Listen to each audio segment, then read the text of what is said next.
Welcome, everyone. Welcome to those of you online not benefiting from the air conditioning. I'm Bronwyn Maddox. I'm director of Chatham House, and I'm delighted to be chairing this discussion on 1 year of Labour. There has been a lot of 1 year of Labour analysis around, but we are taking as part of this at least quite a heavy foreign affairs angle on this, and have set ourselves, the title is The Government Right, on this triangle of relationships, Europe, the US, and China. And we will talk particularly about that, but that triangle of relationships is very much what our UK and the World team, led by Olivia O'Sullivan, has been working on, of trying to get that right. And it was indeed the focus of the report that Martin O'Donnelly, former civil servant, wrote to David Lammy before Christmas. How can you get those right? And the dilemmas of that accentuated by some of the decisions that Donald Trump has made since arriving back in the White House. It would be remiss, though, not to spend a bit of time on the contrast between what the government has been doing and some of the successes that it has had in foreign policy with the domestic travails, which have been much occupying the nation this week. So we'll come to that more at the end. I'm delighted to welcome Emily Thornberry, Dame Emily Thornberry, who's chair of the Foreign Affairs Select Committee in the House of Commons, and herself brings a great stream of foreign leaders and politicians and British politicians to quiz there in that committee. And Lawrence Freedman, Professor Sir Lawrence Freedman, who's Professor of War Studies at King's College London, has a long association with Chatham House, for which we are very appreciative, and Olivia O'Sullivan, as I said, on many, many sides, leading our UK work. So let's start, each of you, with this question, taking the essay question as it is put. Is the government right on what it's done on Europe, the US, and China? Lawrence, could I start with you?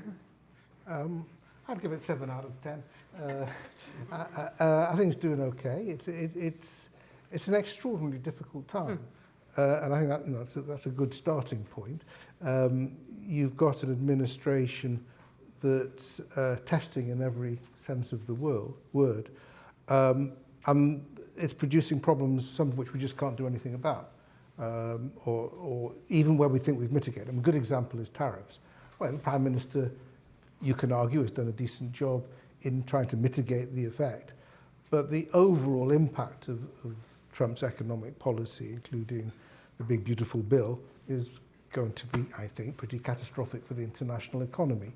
And if it's catastrophic for the international economy, then that will have knock-on effects and headwinds, whatever you want to call it, that we'll be living with for some time. The fact that we still talk so much about the impact of the recession of 2009-2010 means we have to be beware of the consequences of what comes next. So I think the government has done what it can to deal with a difficult administration. I don't particularly blame them for finding it difficult to have clarity on China, because you've got competing objectives. And so it's bound to be a fudge with China, whatever you say. On the one hand, you need to be on your guard because they mess about with things. On the other hand, they're an important player in the international economy, and you've got to recognize that. And Trump hasn't made that any easier, because in fact, a lot of what Trump has done is given China opportunities, which by and large they're able to exploit. On EU, like others, I prefer they went a bit faster, but again, they've set that in motion. And I think they've used the security issues, which in the end is the biggest issue. I mean, I think... biggest issue in Europe, or biggest in relations with Europe, or biggest issue overall? I just think Ukraine dominates everything. That if we get that wrong, then we'll be that, along with the sort of the economic troubles, we'll be living with that for a long time. So Ukraine, for me, is in that sense, in terms of things that we can do something about, is the biggest priority. And I think they've done a reasonable job on that. And let me just pick up what you said about China, because you put it marvellously, bluntly and directly. Look, it has to be a fudge on China. And I'm thinking of really quite a long stream of foreign secretaries, including the current one, but his predecessors as well, who've gone round that triangle of their own of saying, well, we've got to protect ourselves, but we want to trade with them, and we want to talk about with them about big stuff like climate change, and going round and round.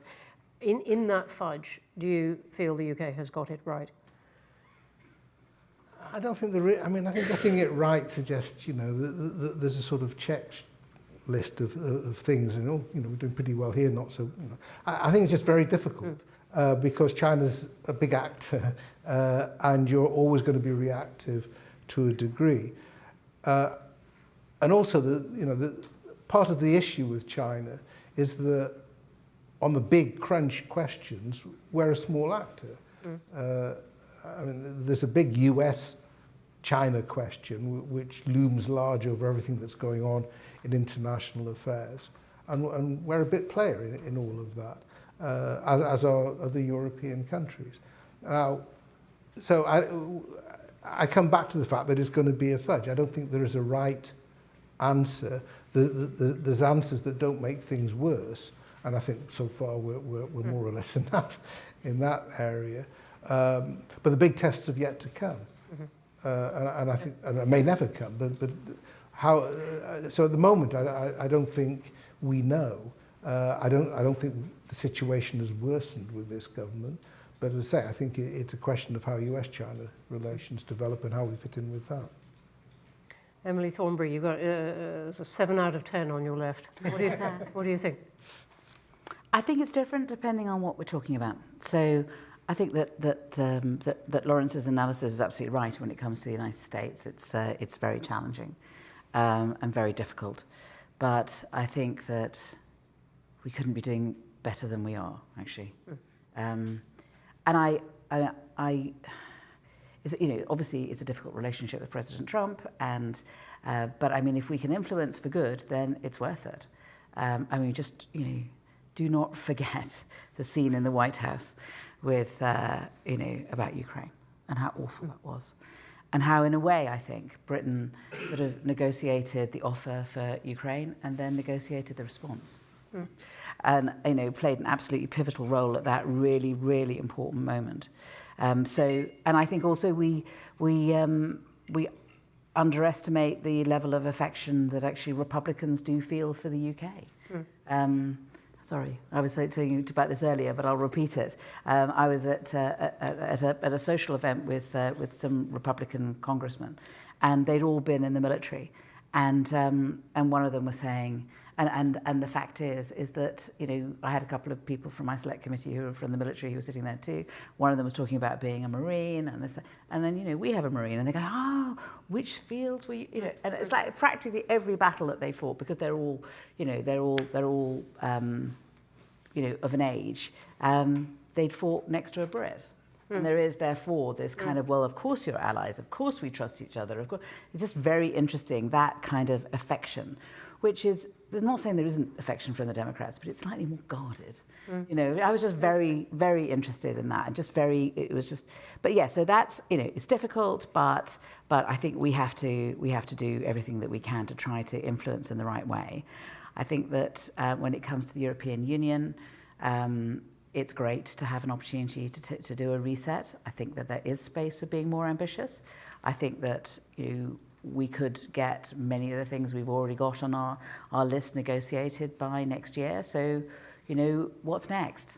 I mean, if we can do SPS, then what's next? What about medicines? What about chemicals? Are we getting our act together? Are we starting to, to give them notice that actually we'd like to talk about these other things next? I don't think we are necessarily. And I don't think there's a problem with the British public in relation to this. I think they just don't want to talk about Brexit anymore. And, and if we can come to a relationship with the European Union that helps with growth and helps with the economy, then people are just completely cool about it, and I just think we should take more advantage of that. I think it's a really important moment, and I think the Europeans need to understand it's an important moment and not be so difficult sometimes. So I do think that we should push on that. On China, it's very difficult to know what our policy is in relation to China. I mean, we're supposed to have a China audit, but that's not being shared with Parliament. Has it been done in your understanding, just not shared? Yeah, I'm told it's done. But I mean, there were 3 paragraphs in the National Security Strategy. And just there's one line here, which I just think is instances of China's espionage, interference in our democracy and the undermining of our economic security have increased in recent years. Well, wow. So what's our strategy in relation to that? I don't know. Do you think we should give the UK, give the okay to the Chinese embassy at the Royal Mint, which they very, very much want? I don't know. I mean, I really don't know. I think that what we should, I mean, so let me put it this way, right? I think that it's important that we have a strategy for dealing with the Chinese that people understand and they are informed by, because I think that it needs to be thought through. We can't say, oh, well, in Westminster we've thought through a strategy, but it's a secret strategy and we're keeping it to ourselves. I mean, it's ridiculous, because local authorities will need to make decisions, because they will be approached. This is what I'm getting at, that everyone has to make decisions. And in a way, I absolutely understand what Lawrence is saying of this has to be a fudge, and there are all kinds of compromises. On the other hand, there are real decisions, whether they are about that embassy with the city's cables running underneath it, or Scunthorpe, or whatever. There are decisions which this government, any government, has to make. So I think, personally, I think that the guiding light should be security advice. I think that's where we should start. And so I think that needs to be available to the city of Manchester or businesses who are being approached. I just think that there needs to be a much more open discussion about, the risk, which is attached, as well as, all the opportunities and everything else. But I think we need to be pretty clear about defending ourselves and defending our interests. And, I mean, we've announced that we're spending all this money on it, but, how much of that is being spent on, for example, I don't know, stripping out Chinese parts from our communications industry. I mean, and once it's in, it's really expensive to get out again. Olivia, what do you think? You've been writing extensively for us on this. One paper about to come on the UK's relationship with the Indo-Pacific, and another one on the UK and China. Is there even a notion of getting it right that we can answer? Well, I think I agree with Lawrence that in general with these kinds of relationships and in the position the UK is in, right, which is very different from the position it was in 14 years ago when Labour was last in power, all of these relationships have shifted very significantly. There won't be a static right answer, but I think there probably should be a bit more long-term thinking about where each of them is going and about which alignments with one point of that triangle foreclose alignments with the other. So I agree that tactically so far, the government's played a fairly tough hand quite well. If you take a look at the 3 recent trade deals, Keir Starmer's hat-trick, the EU-UK reset, some ticks in the box there in terms of the agri-food settlement, that reduces friction with our closest market, reduces some of the most difficult barriers for the kind of biggest group of small businesses that were disadvantaged by some Brexit frictions, and starting the conversation on closer security and defence partnership, and particularly joint spending and planning, is the right approach to take to our closest trade market and the group of allies with whom we share the most proximate security risk. The US deal wasn't a trade deal. It was a pact to get some relief on tariffs that was, in the end, we didn't get them, they're not secured on steel and aluminium, but some relief for the automotive sector, right? Quite short term, quite tactical, but maybe the best way at the moment to deal with a president like Trump is to make some initial concessions and hope he gets distracted, because he does. And the concessions that the UK made, yes, there was some market access on things like ethanol and beef, but some of it was quite vague and, all still to be negotiated. And after all, they're trying to negotiate these apparently amazing trade deals with lots of other countries, right? So there's a way the UK is playing, not particularly elegantly, but maybe effectively at the moment, that partner in Trump on this. But also, Olivia, we trade a lot with America anyway.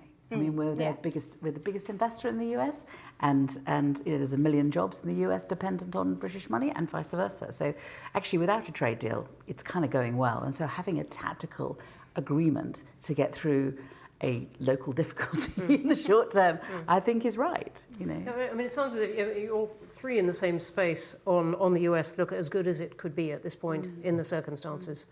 I think there are some bear traps coming, though. I mean, one of the things noted in that prosperity deal was this idea of having a what they call a transformative technology partnership with the US. And I think one of the things the UK government values in that relationship is they have this idea that, you know, in 5-10 years' time, in order to be an influential power in the world, you need to be on the cutting edge of tech, and that a relationship with the US is the way to do that. I think that has, you know, much as we might be frustrated and worried about the way the US is changing, I think there is something in that argument. But the risk is getting close to the US on tech forecloses or reduces our scope to tax, to regulate, to control the kind of tech partnerships and tech investment that we have here, and potentially forecloses getting closer to Europe on that issue. And that's where I think there might be a pinch point coming. That is a really important reminder. And China, because we've had, I mean, some agreement here on Europe looked good to get a bit closer, more room to play for in pursuit of growth. Really important reminder, I mean, all focused on the dynamics of Prime Minister's relationship with Trump, which is, my view, I agree, handled well. But you're right to remind us of the real decisions and compromises coming up. On China, where we've got two different points that I agree with, the fudge from Lawrence and the put security first from Emily. What do you think? I mean, again, I think there's no kind of right answer. And if you look at other countries, they don't have, that are very similar to us and in a similar position to us, they don't have this kind of crystal clear, elegant strategy on China. It's not going to be like that. But I do think we need a bit more thinking about if we don't have, as you rightly bring up, we keep being distracted by these immediate decisions where we're put under significant pressure from the US often on things like supply chains, on things like the embassy, on things like our approach to industrial strategy and Chinese investment. If we don't have a clearer sense of what we do about a power in the world that acts in an adversarial way towards us, but dominates economic inputs we really need, which I think is quite a new challenge. It's not like the Cold War challenge or other challenges. We're going to consistently be forced to make quite panicky last-minute decisions of this nature. So, and I think when you speak to officials in government, they're often quite open about the fact that we don't have a good enough understanding of these risks in the way we do with the US. So I'm going to come back in a second to Ukraine and defence, which Lawrence has mentioned, and I want to dig into. But Emily Thornberry, just on that point about industrial strategy, what do you think, what would you like to see from the government, for example, on a decision about whether to try and build up a native industry in wind farms and solar panels, or whether to accept lots of cheap Chinese stuff with a kill switch or whatever attached? It isn't just a kill switch attached, it's also increasingly where those things are being made. So there's this challenge about the Uyghur and the, you know, and so the human rights element as opposed to the destruction of a native industry, which is what the Germans are very concerned about. Yeah. So, but it's also just sort of, it's as if, from what I understand, you know, increasing amounts of that industry is being put into a part of the world where there are such huge human rights abuses and where there have been big campaigns. Yeah. And it's almost as if the Chinese are going, so, what are you going to do now then? so, you know, for that and many other reasons, I think, of course, we should have our own industry. If we're not, we talk about a green industrial revolution. So, you know, it's pretty basic. You know, if that this is where we should be going, and you know, and we haven't, and both wind farms and solar have been, the industries have been blown out by cheap Chinese imports. I know. I think it's one of our biggest decisions to make, specifically that one on wind. Lawrence, can we come back to Ukraine and defence? Because I was very struck by the way you put it, as that this is a place where you feel the UK has made a difference around those very difficult conversations between Trump and Zelensky, but also that it can still make a difference and that it really, really matters what the outcome of this is. What do you think the UK can now do and should do? Well, first carry on doing what it's doing. I mean, I think the relation, I think those couple of days after that awful meeting that Emily described were really very important. And it was perhaps fortunate that the London meeting at Lancaster House had already been agreed, and all those nations were coming, because that was a very positive way to demonstrate solidarity with Zelensky. And I think it was quite also the sort of restraint that was shown by Starmer in the immediate aftermath of the meeting, when there was lots of performative stuff about solidarity on being tweeted, whereas conversations with Zelensky and Trump were more useful. A lot of effort went in with the French and the Germans to sort of draft the letter that Zelensky wrote to the administration, all of which was really at a critical time, which could have gone very badly, even worse than it was. And within a week or so, the position was recovered. So that was really very important. So the problem you've got... Sorry, at the same time, as the Prime Minister sort of running down Downing Street to give him a hug. I mean, it was like, it was just, the whole thing was just really cleverly done. I thought it was well done without, and I think it's quite a good model for other things as well. You don't have to say to the Chinese, stuff you, the terrible... Our interests require doing this, and we're acting here in our interests, and the European interest is very clear on Ukraine. And, I think... And again, it's something that... But is that sufficient? I mean, it doesn't cost anything to give Zelensky No, a it doesn't. hug, But we are spending. But it does to support Ukraine, which is obviously an... No, but it is costing, and it will cost, and it's going to cost more.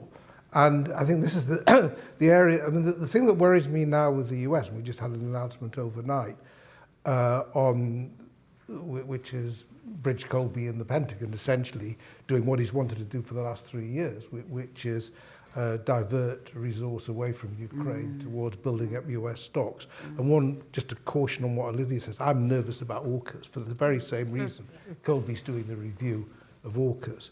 And look at what kind of waiting for the confirmation, which hasn't quite...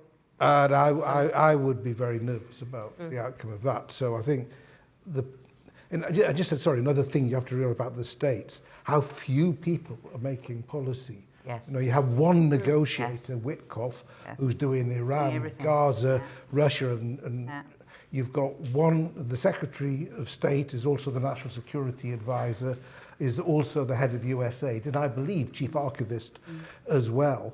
There's not a lot of people making policy at the moment, which is why it often has this sort of haphazard and sort of jerky quality to it, so it doesn't make it easy. So I think we have to work on the assumption that the US is there, but that Europe has to do more and more to keep it going.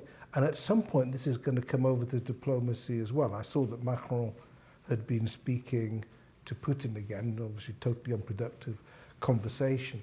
But I think Europe has got to work out what its role is in future diplomacy, because we've sort of just assumed, or again, not just on this, but in all areas, you leave it up to the Americans to do the heavy lifting on the diplomacy. And I'm not convinced that over the longer term that's going to work. So can I ask the three of you about the nature of Britain's influence? And I'm just looking at a question from Prashani Damadaza. Prashani, will you forgive me if I just simplify this? But just to say, you're asking about the nature of Britain's influence. If it doesn't have something it can uniquely lead on, or are we at risk of becoming diplomatically polite but strategically peripheral? And this goes to the heart of, what can Britain do? Olivia? In general, in the world. In general, in the world, yes. That one. I think actually, to come back to what I was saying about those 3 deals, right? The third one was the UK-India trade deal, which was started by the previous government, but I think great that it's been resolved. And I think that and other efforts to deepen diplomatic and trade ties with emerging powers outside of this triangle, Europe, the US and China, is a sensible move in the circumstances on a whole range of areas where the volatility of the US and the aggressive behavior of China is not good for other countries, other middle powers in similar positions either. There's an interesting role to play, for example, as part of the wider group of countries who benefit from and continue to do trade in a predictable, open, relatively rules-based way, right? So that includes European allies, but it includes a lot of countries in the Indo-Pacific, the UK has acceded to the CPTPP, the Indo-Pacific Trade Agreement, and has a closer trade relationship with the EU. It's in a good position to potentially be an interlocutor between those groups and to think about what kind of vision for global economic governance does that collection of countries want, because we don't want one where everybody is at the mercy of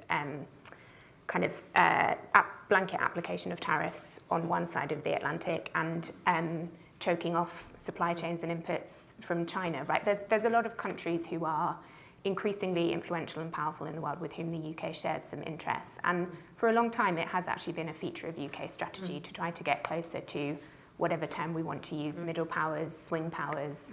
But I think maybe putting a bit more energy behind that strategy might be a helpful approach in a very difficult environment. I think that's right. It's something we very much feel at Chatham House. And people don't come through the blue door saying, I represent a middle power. But all the same, you do feel the palpably the direct contacts that the UK is building. Emily, what is your sense of British influence at this point? Well, I mean, I don't want to sound like a Labour apparatchik here, but I think we're doing really well. I mean, I do think we're doing really well. And if you compare it to a year ago, I mean, it's amazing.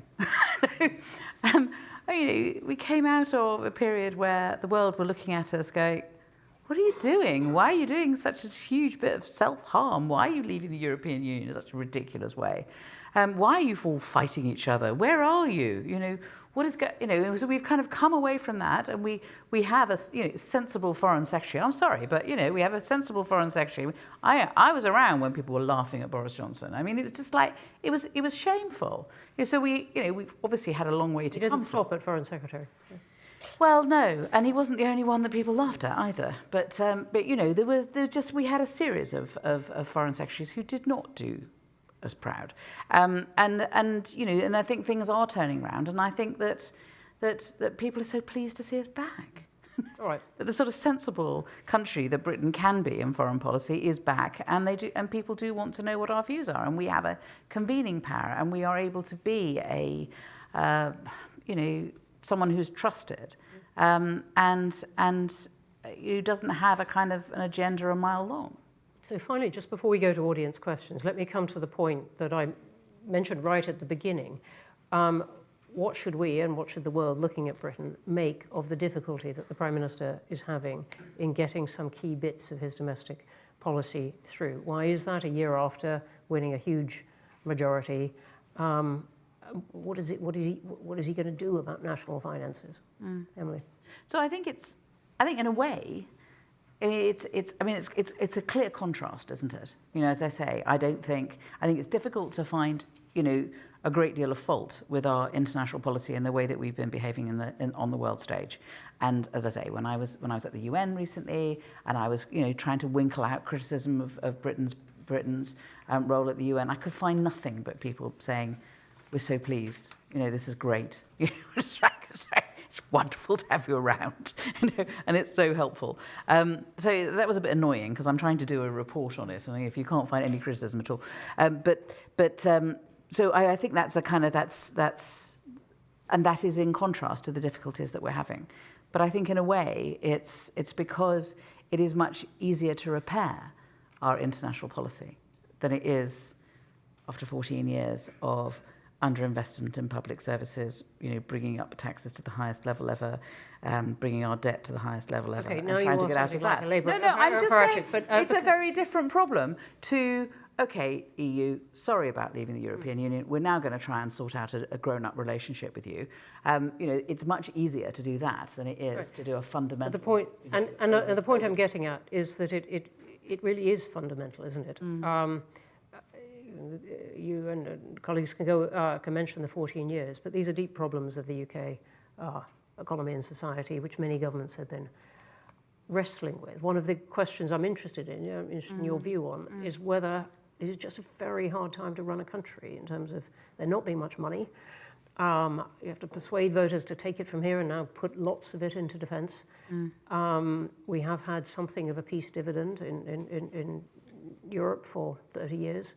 That money's gone into health and welfare and things, and there's the very difficult political job of trying to persuade people to rebalance priorities. And I would just would like your feeling about the scale of this political challenge. So we're not alone in the debt that we're in. I mean, post-COVID, most countries of our nature, the sort of country we are in the amount of debt that we're in. And those countries are dealing with it differently.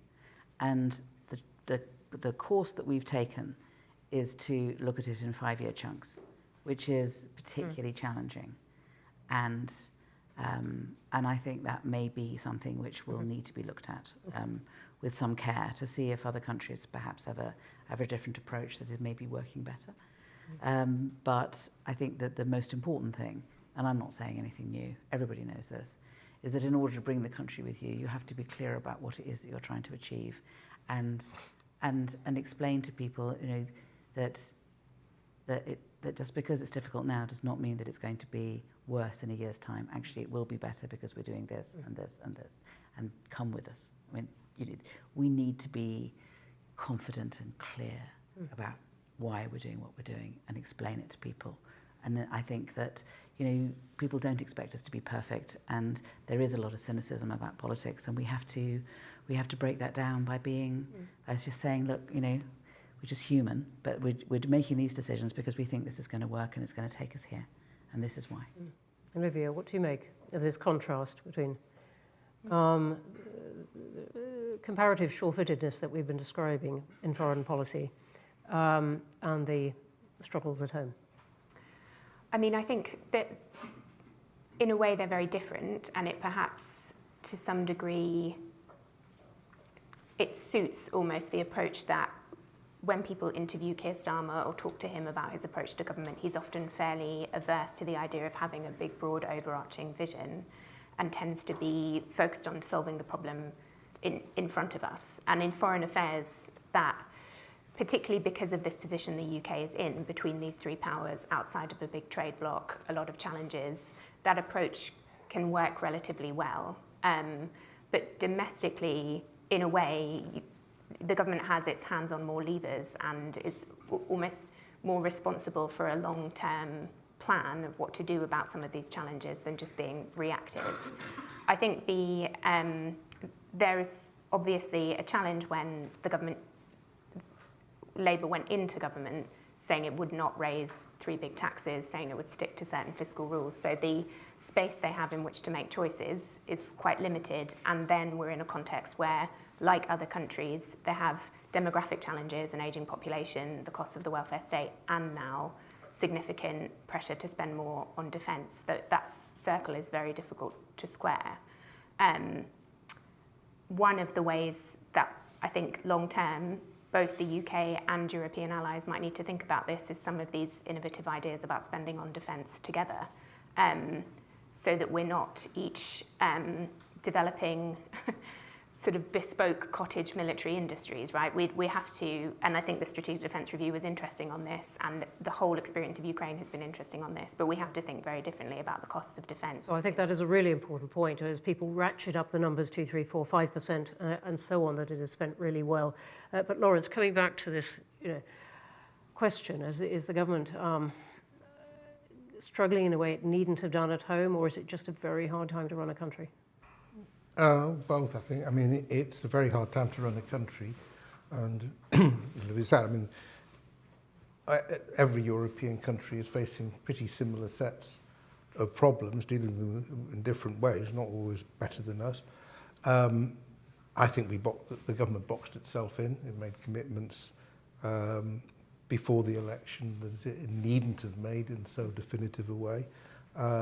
And it was a hard election. It was a hard. Well, you won pretty easily in the end, and I think but it was hard. No, but the fact is that if you say that you won't do certain things, make this a definite commitment, when you're moving into an international situation and that international economy as difficult as this, to completely rule out doing the simplest thing, which would have been to raise income tax, has left you in making worse decisions than would otherwise. We tried that before and we lost. Yes, I know, but really had to win. all sorts of things happened in the past and you lost. And it doesn't necessarily mean to say that there's the wrong decision this time. I mean, the problem is, and this is the difference between international and domestic, most of the time the government is negotiating with it, not with foreigners, but with its own people. And that's the challenge that you have. And it's not a unique challenge to this government. But it's also not negotiating directly. It's negotiated through the lens of a media, which you may remember before the last general election was not necessarily 100%, friendly. This was a government that was going to lose beforehand. I mean, I'm not. Fortunately, I'm not a politician. Fortunately for the country and myself, but the fact is that the commitments made then have limited the government's flexibility since. And you're caught between the problem of cynicism. You made promises and you're not keeping them, so you having made the promises, you stick with them, but that limits what you can do to cope with a very difficult situation. Internationally, people are more, it's more a question of responding to a series of challenges as they emerge, which suits Starmer. But he's not the first Prime Minister to find it really quite a relief to get away from dealing with all these people who are supposed to be your supporters, who are giving you nothing but grief, to go and talk to other countries where you're given a bit of respect. There's a guard of honour to meet you when you arrive. You can go on a helicopter there. It's so much more interesting and fun than the hard grind of domestic politics. And, I've been around a while, and I've seen one Prime Minister after another find foreign policy almost a relief from the intractable problems of trying to transform this country. I think that is indisputably true, and yet, as we've seen, standing abroad for Britain and its influence can't progress without a degree of smooth running at home, because the whole world can see that. See what's going on in Western. In the end, if we don't get it right at home, then you can't do all the things. I mean, if you want to reach 3.5% of GDP, the easiest way to do it is to have a massive recession. Yes. You'll soon hit 3.5 by spending no more. Yeah. At which point we descend into arithmetic, not politics, but you're absolutely right. Let's go to questions, because I think there will be quite a lot. And I've got two excellent ones, at least, I'm going to take online. All right, let me take three at a time. Go ahead. Microphones. If you can wait for the microphone so that people online can hear you. Thank you very much. Hi, I'm Ben Block. I'm a Chatham House member and from Sky News as well. Bit of a conundrum there. My question is for... Not for us. My question is for Dame Emily Thornberry. The Prime Minister, as Professor Friedman said, as you've all said, has been very visible on the world stage and has almost found a refuge in foreign policy. But at home, both the Prime Minister and the Chancellor have staked their reputations on hard decisions, iron fiscal grip, etc. Now, the last week, in the words of many Labour MPs, has been something of a shambles. The savings from the welfare bill have been absolutely wiped out by the concessions the government's been forced to make. Now, while we've been sitting here at PMQs, the Prime Minister refused to rule out tax rises in the autumn, nor the Chancellor's future. So I want to put to you, what's your view of the last few days? What's been the effect of on the PM's authority of these concessions? And should he be making changes, including changing his Chancellor? Thank you. Packed a lot of questions in there, including the last one. Let me go straight behind you on the aisle, a woman on the SU. I would like to, first of all, I'm Aysu from Turkish News Agency, Anadolu. I would like to slightly change the title of the event and asking you, is the government right on the UK? And Emily, you on the Middle East. Emily, you have been one of the most consistent and outspoken British politicians in support of Palestinian rights.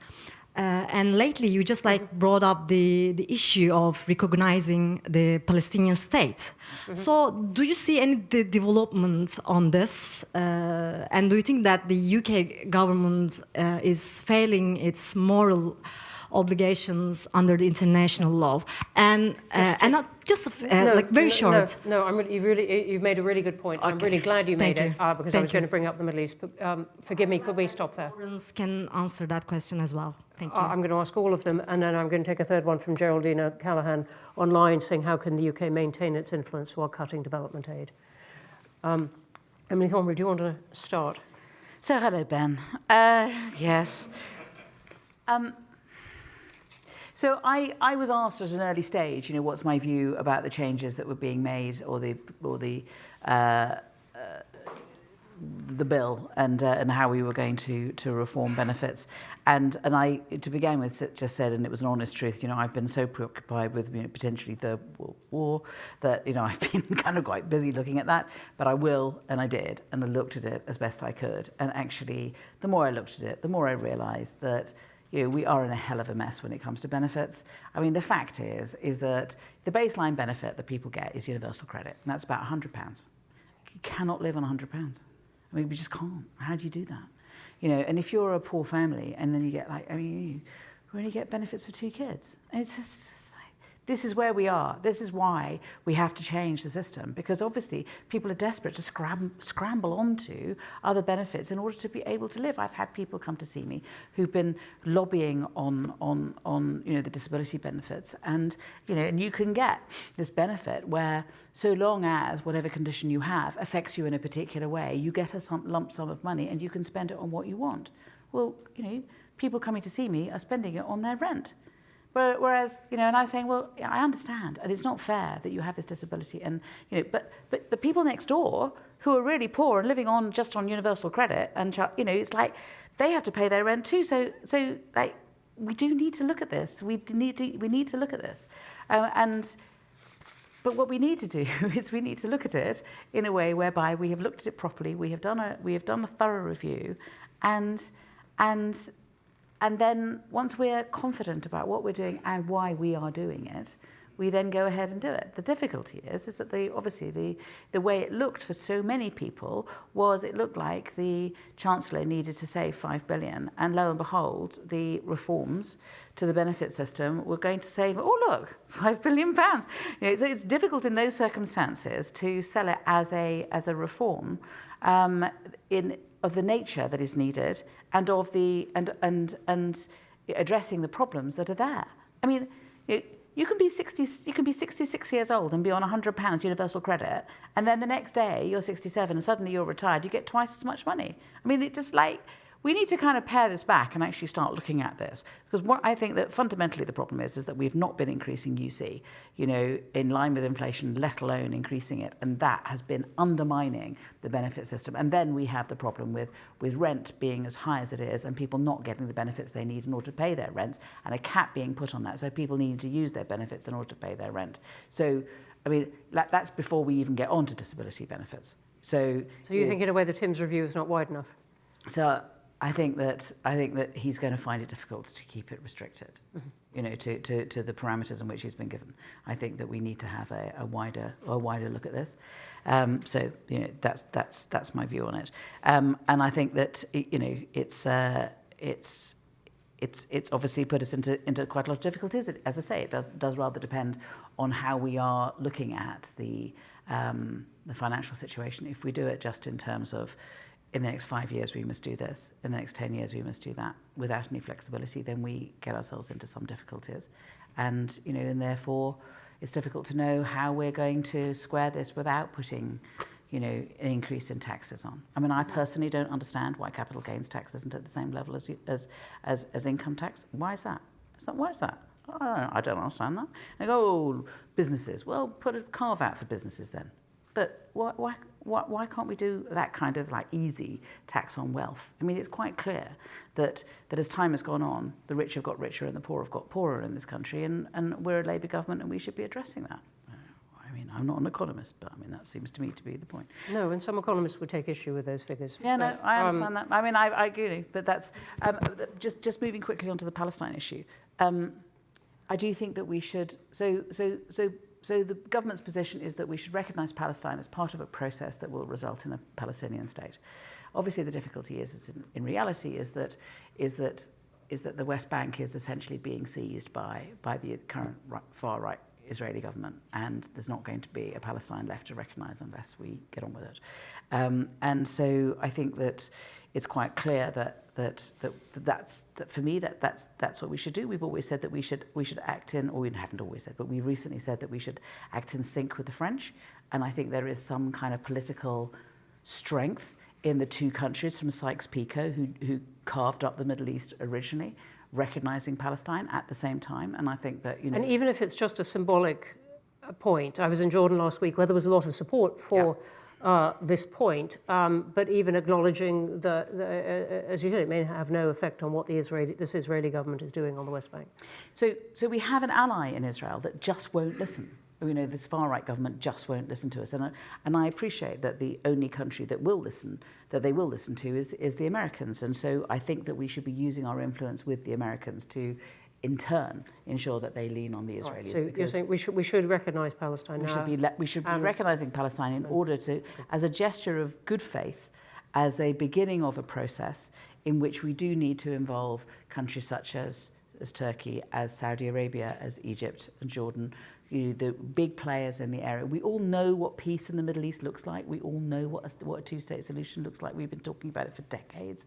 There may, of course, be some changes that need, but I think that it is time for there to be a sort of multilateral agreement building on the Arab Accords and taking it to Trump and saying, Mr. President, you have the strength of 20 presidents. No president before you has been able to sort out peace in the Middle East, but you could. And we need you to do that. And the Norwegians are behind the door and they have a peace prize for you. Could you please just ensure that you lean on the Israelis and get them to understand that the only way we can have regional peace is for there to be a state of Palestine. And then Israel will be able to live at peace with its neighbours who will have its back. And Israel's position will not be enforcing its will on the region, but instead will be in a much more secure place. And that's the only way in which we can go forward. And if the Israelis have a better idea, then would they like to tell us? Thanks. I'm going to go to Olivia on the aid question, maintaining influence while cutting aid to... Olivia used to work in DFID, if you don't mind me mentioning it, DFID as was. I would love your views on this question of Geraldine's, of how Britain can maintain its influence while spending less money on development aid. Yeah, thank you for that question. I mean, the cut to the aid budget nominally in order to fund defence, we have written papers, I have said in the past that I think the UK, from where it was, should have spent more on defence, and to govern is to choose, and that, I think it is... But it is hugely regrettable that they made those cuts at a time when the US has shuttered US aid and when a number of other G7 countries have cut aid too, to the point that across G7 donors, it's going to be, all aid spend is going to be down by about a third this year compared with a couple of years ago. And I think the risk is that having done so and having made a commitment to spend more on defence, the NATO targets now, even higher than previous targets set the wrong political incentives around spending, that we, among European NATO allies, rush to spend more to hit a particular percentage of GDP figure as a political signal to Trump, and are not thinking carefully about the pitfalls that spending very quickly on anything, let alone defence, can hold. So I think it's really critical that there's tough scrutiny. Can I ask you one thing quickly, of whether you think, because we know the Foreign Office is wrestling with this at the moment, whether it would be better to spend the money we are spending through bilateral deals with countries and having the relationship there, rather than multilateral organisations like the World Bank or the EU or whatever.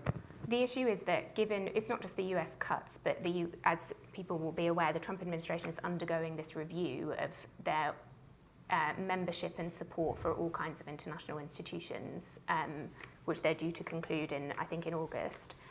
And that system, although it's mightily flawed, is the one that we have for handling a lot of global challenges. So I think regardless actually of what the UK does, it's going to have to undergo quite a big transformation, probably quite significant simplification and cuts. I think the UK should be part of that process and try to coordinate with others on what should be prioritised in that multilateral system. The benefit of spending aid bilaterally is, I guess, you have more control, but I think the You have risk the is... relationship. I'm thinking of Nigeria or Pakistan or something. Yes, although I think sometimes we're a bit simplistic about we might see that relationship as transactional, the person on the state on the other side of it might not. Equally, if we don't maintain a global system for dealing with global challenges, we can frustrate potential partners to look at how poorly vaccine distribution was handled in COVID, for example. So I'm aware I'm not giving you a straight answer, but I do think shoring up the multilateral system is not about saying it's perfect, but is about saying it's a really high risk at the moment, and there are probably quite limited things the UK can do with a smaller budget distributed bilaterally among a range of countries. So I think that's a very tough choice, but on balance, I might say we need to invest in some form of reformed multilateral system. This is the week when the ambassadors are back, British ambassadors are back and debating this kind of thing, and I think they're feeling that the bilateral has been squeezed in favour of the multilateral. We'll have to continue. So, Lawrence, briefly on the Middle East, I want to get into more questions. Is the UK right on the Middle East, the question of meaning it by really Israel and the Palestinians? But it's a much bigger question than just Israel and the Palestinians. We've just come through quite a historic moment. I mean, given the way that we've presented threats and the nature of the international system. And this isn't disagreeing at all with what Emily said. Iran set itself up in a particular role in the Middle East, set up its axis of resistance. And if you're going to call yourself an axis of resistance, you better be able to resist. And they haven't. That is a major shift in the power balances in the Middle East. And the implications of that will be felt through. And I think we come back to this question of the role of the Americans. The way that Trump handled this sort of 12-day war, in which at one moment he sort of joins in because he thinks the Israelis are doing rather well and he might as well get some benefit from it. But then having done his thing, calls it to an immediate halt before the Israelis really wanted to. Now, news this morning is they've agreed the Gaza ceasefire. We'll see if that survives better than the last one. The Americans do have influence. Now, I think the difficulty on the Palestinian question is just look at the ambassador, US ambassador to Israel is an outright supporter of the extreme right on this particular. He has said the US is no longer So- pursuing a two-state solution. So no longer Although it's then been said that it's his private views. That's his private view. So you've got this inherent tension in the US position. Meanwhile, you've got this big counter to Israel, which is looking very weak, and we don't know what's going to happen. You've got Trump embracing a former ISIS member who's now running Syria. There's so much going on in that part of the world. It seems to be open to a really active foreign policy, of which the Palestinian issue is a critical part, but not the only part. And the UK, going back to Sykes-Picot, which is not our greatest moment, knows the region. I mean, one thing it does know is know the region. Just a final point generally. And they know us. And they know us, but they have mixed views about us. But part of foreign policy is knowing with whom you're dealing, which almost takes us back to the point I wanted to make about the China thing as well. Is you've got to have a view of these countries. It's not just a question of are they hostile, whether they challenge our interests, but how are they likely to develop? One of the things that why we know what we're doing on Ukraine is we've got a view on Putin. We've been dealing with this man in this way for some years now. It's much harder in these other situations to have the clarity of view of the entity with which you're dealing. Let me take a couple more. On the aisle here. Thank you. Anna Matvieva, King's College London. My question is to Emily Thornberry. Is Labour essentially following the same approach as Conservatives did on Ukraine of no negotiations and bullets only, or is it prepared to engage in more difficult and perhaps more controversial art of diplomacy? All right. let's have some more here in the front. I'll take 3. Leo Gardner. I'm slightly startled by the panellists' view that foreign aid isn't particularly useful for defence either. Surely if we're looking to leverage in emerging powers across the world, we should be using foreign aid to push out the likes of Russia, Iran and China, who are gaining hold of the information space there. Okay, and in the middle here. Yes, the woman who is looking puzzled. Thank you. My name is Claire Hickson. I'm a consultant. Given all the things that we've been discussing, if you were in charge of reorganising the Foreign Office, what would you do? Where would you put more resource and where would you put less resource? Okay. Labour and Ukraine, foreign aid, and the FCDO. Olivia, do you want to start? Sure. Yeah, I think on the aid and security question, I don't disagree with you at all. I'm sort of trying to make the point that it's fair to say that these are tough choices, given the government is relatively boxed in, right? But I think we sometimes don't consider the wider set of things that aid does or funds, and the wider influence that we are giving up. So it's not just aid. There's all kinds of ways in which China is clearly taking advantage of this moment, including offering sort of to reduce tariffs to 0 to some developing countries. Right? We're in a very competitive world, and we sometimes seem very distracted from that. And the choice that we made to cut aid to spend more on defence will only fill gaps in the existing defence budget. It doesn't take away the larger question of how to fund our long-term goals on defence spending, and I agree that it reduces our influence, and potentially there's all kinds of things that contribute to our security that we fund through that work, through aid.